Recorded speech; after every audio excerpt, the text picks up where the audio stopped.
더불어민주당 대변인 한민수입니다. 논평을 발표하겠습니다. 친윤 핵심 인사로 국정 전환과 여야 협치를 이루겠다는 말입니까? 대통령 임기 3년차 윤석열 대통령께서 21일 참모들에게 이제 정치하는 대통령 되겠다는 뜻을 밝혔다는 언론의 보도가 있었습니다. 오늘 정진석 비서실장을 임명하신 것을 보니 아직도 정치하는 대통령 하실 생각이 없으신 듯합니다. 정진석 비서실장 임명은 불통의 국정을 전환하라는 국민 명령을 외면한 인사라는 점에서 매우 실망스럽다는 평가를 내릴 수밖에 없습니다. 정진석 비서실장은 친윤 핵심 인사로 그동안 국민의힘이 용산 대통령실의 거수기로 전락하도록 만든 장본인의 한 사람입니다. 윤석열 대통령은 친윤계를 빼고는 쓸 인물이 없습니까? 더욱이 정진석 비서실장은 친일망언으로 시민단체의 최악의 후보로 꼽히며 낙선한 인물입니다. 비뚤어진 역사관과 인식을 가진 정진석 비서실장은 협치 대신 정쟁을 촉발시킬 인물입니다. 국민 통합에도 하등 도움이 되지 못할 것으로 보입니다.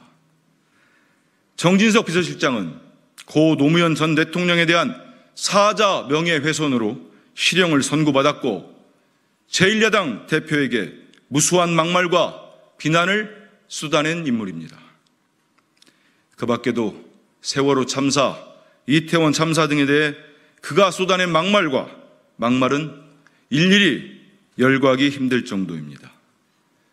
국민 눈높이에 전혀 맞지 않습니다. 오히려 국민 기준에 현저히 떨어지는 인사입니다. 이런 인물을 대통령실 비서실장으로 세우고서 국정 전환과 여야 협치에 나서겠다는 것은 어불성설입니다. 국정 기조를 바꾸라 불과 10여일 전 선거로 국민이 윤석열 정권을 심판했습니다. 오늘의 이 인사에 대해 국민께서 납득하시지 않을 것입니다.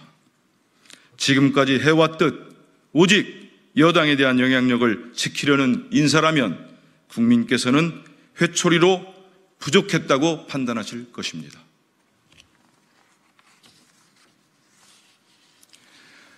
더불어민주당 중앙당은 오늘 오후 부산 사하갑 국민의힘 이성권 당선자와 이갑준 사하구청장에 대해 공직선거법상 부정선거와 허위사실 유포 혐의로 부산경찰청에 고발장을 접수합니다.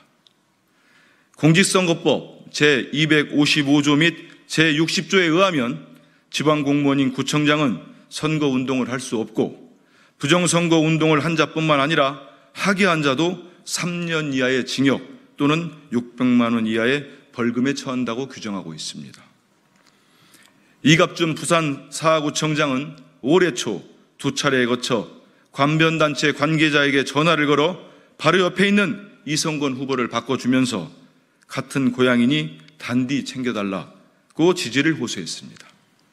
이성권 후보가 관여되지 않은 상태에서 구청장이 독단적으로 금지된 선거운동을 하였다는 것은 상식에 맞지 않고 한 번은 우연이라고 변명할 수 있지만 2번 이상은 공모했을 가능성이 크다고 볼 수밖에 없습니다.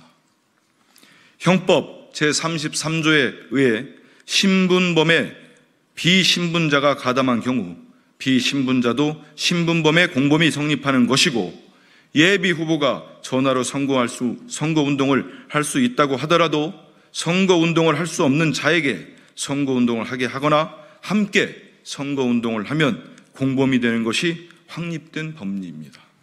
즉 선거운동을 할 수 없는 이갑준 부산 사하구청장에게 선거운동을 하게 한 것으로 의심되는 이성권 후보도 부정선거운동죄 혐의가 있는 것입니다. 또 이성권 당선자는 위 사건에서 2번이나 통화한 관변단체 관계자가 누구인지 인지하고 있었음에도 TV토론에서는 누구와 통화했는지 모른다고 답변했습니다. 허위사실 공표죄에 해당될 가능성이 큽니다. 이 사건이 발생한 부산 사하구의 득표 차이는 693표, 0.79%에 불과합니다. 부정관권 선고와 허위사실 공표가 당선인의 당락을 좌우할 수 있었던 심각한 사건입니다. 그런데도 이 사건을 조사한 부산시 선관위는 사실상 혐의를 인정한 이갑준 구청장만을 검찰에 고발하고 동일한 혐의의 여죄에 대해서는 조사를 제대로 하지 않고 이성권 당선자에 대해 별도의 조치를 취하지 않았습니다.